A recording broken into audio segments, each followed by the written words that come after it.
आपने निष्कर्ष बिहार देखना शुरू कर दिया है और अभी हमारे साथ हरीश सहनी थे जिन्होंने बताया कि तेजस्वी यादव जो हैं जब बाढ़ आती है, जब सदन चलता है तो विदेश में रहते हैं।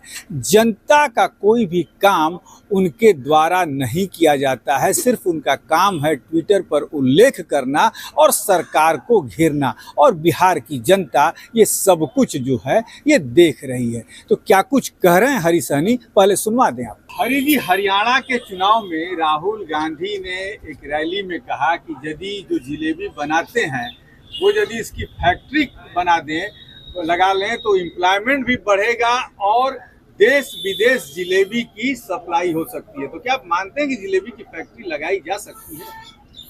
क्योंकि जिलेबी तो गरम गरम खाने में मजा आता है। ये बात आप हमसे जो पूछ रहे हैं, ये बात कांग्रेस के नेताओं से पूछेंगे तो बेहतर जवाब दे सकते हैं। ये जवाब तो जनता, आम जनता तो जानती ही है कि कभी मिर्ची के बारे में वो लोग बोलते हैं। जैसे लग रहा है जब लोग बोलते हैं कि सोना के चम्मच लेके पैदा लेने वाले वो क्या समाज का कष्ट जानेंगे, तो लोगों को लगता है पक्ष विपक्ष के हैसियत से देखने लगते। जब लेकिन उसका बयान जो आता है ना, तो लगता है कि बिल्कुल सोने के चम्मच लेकर पैदा लेने वाले, राजनीति में पैदा लेने वाले वो समाज का कल्याण नहीं कर सकते हैं। सहनी जी, शक्ति सिंह यादव कह रहे हैं प्रशांत किशोर को लेकर कि एनडीए की सरकार में दम नहीं है तो अपने श्रीखंडियों को आगे कर रहे हैं। भाई मैं भी तो कह रहा हूँ कि वो उनको आगे कर रहा है, लेकिन हम लोगों को उस बात का कोई गम नहीं है। इसका गम इसलिए नहीं है कि देश में 1500 पार्टियां हैं। उस 1500 पार्टी केवल देश में नहीं, दुनिया में हम सबसे बड़ी पार्टी कहलाते हैं। ये मुझे कहने की आवश्यकता नहीं है। तो कहलाता हूँ किस दम पर? किस दम पर? जातवाद के दम पर नहीं, उग्रवाद के नाम के दम पर नहीं, हम राष्ट्रवाद और विकासवाद के नाम पर हम। अच्छा, एक और चीज की श्याम रजक कह रहे हैं कि प्रशांत किशोर नाथुराम गोडसे की श्रेणी में आ गए, क्या कुछ कहिएगा? हम वो नहीं जानते हैं भाई, जो उनके नेता को जानना है वो हम क्यों कहें, लेकिन हमें इतना पता है महात्मा गांधी का बड़ा बड़ा फोटो लगा करके, बैनर लगा करके, और वो जो चले हैं महात्मा गांधी का फोटो लगा करके वोट लेने के लिए कि हम ये करेंगे, हम वो करेंगे। भाई मेरे, यदि जिनका आप फोटो लगाए हैं उनके नाम का प्रतिष्ठा तो रखते। वो नशा मुक्ति अभियान वो उस समय में, उनके समय, वो उस समय में चाहते थे नशा मुक्ति। कह रहे हैं कि गांधी ने कभी नहीं कहा था कि शराब मत पियो, ये कहा था कि हम घूम घूम के लोगों को जगाओ, परिवर्तन करो हृदय का, कि शराब नहीं पीनी चाहिए। लेकिन ये तो कह रहे हैं ना कि हम, ये तो खुलेआम कह रहे हैं कि हम तो खोलेंगे, बेचेंगे, हम व्यापारी, हम बेचेंगे। अब आप बताइए, जो इस तरह हो रहा है, इस तरह से वो घुमौआ जिलेबी पारने का उनको जब अब ये लोगों को घुमाना चाहते हैं, तो फिर इस बिहार को कैसे वो चलाएंगे? उस पैसा से शिक्षा देंगे। अच्छा, अब वो कह रहे हैं उस पैसा से पिएगा कौन? पिएगा कौन हमको आप बता दे। मन करेगा पिएगा, जिसको मन करेगा तो वो।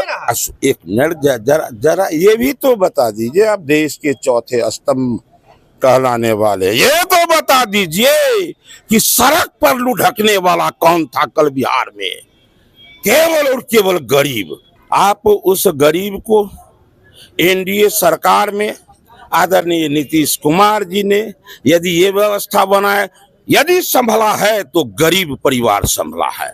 आज जो आपको दिखाई दे रहा है, यदि पीड़ा है तो ऐसे लोगों को जो पैसा उगाही करने के चक्कर में है उनको पीड़ा। बाकी आम जनता को लग रहा है कि नहीं, ये निश्चित रूप से गरीब हितैषी योजना था, तो आज गरीब का स्थिति संभला है। एक सवाल का जवाब और दे दीजिए। कल एक टीवी इंटरव्यू में तेज प्रताप यादव ने फिर से जो है जातिवाद का एक विशेषण छोड़ दिया जीतन राम मांझी पे। उन्होंने कहा कि उनके घर के बगल में जीतन राम मांझी का घर है, चूहा बहुत है, वो चूहा पकड़ते नहीं है।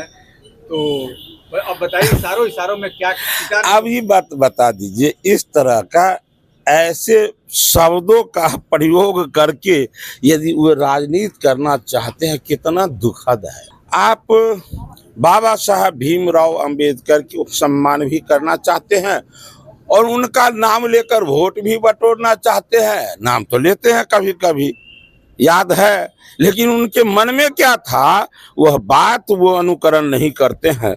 तो कितना बुरा, यह कह करके केवल जीतन राम मांझी का वो अपमान नहीं कर रहे हैं, पूरे एक समाज का वो अपमान कर रहे हैं। इसलिए इतना गंदा राजनीति में भारतीय जनता पार्टी नहीं, भारतीय जनता पार्टी तो सिर्फ और सिर्फ राष्ट्रवाद और विकासवाद के नाम पर जनता को सुविधा देकर ये दुनिया की बड़ी पार्टी बनी है और 2025 में निश्चित रूप से इसका। तो आपने सुन लिया, हरीश सहनी ने सीधा हमला बोला तेजस्वी की विदेश यात्रा पर, उनके कानून व्यवस्था के सवालों पर। अब देखना ये होगा कि जब तेजस्वी विपदा के समय बिहार वासियों को छोड़ के विदेश घूमते हैं तो आने वाले विधानसभा चुनाव में आरजेडी का बिहार की जनता क्या हासिल करेगी, इसका भी हमें इंतजार रहेगा। आप बने रहिए हमारे साथ। नमस्कार।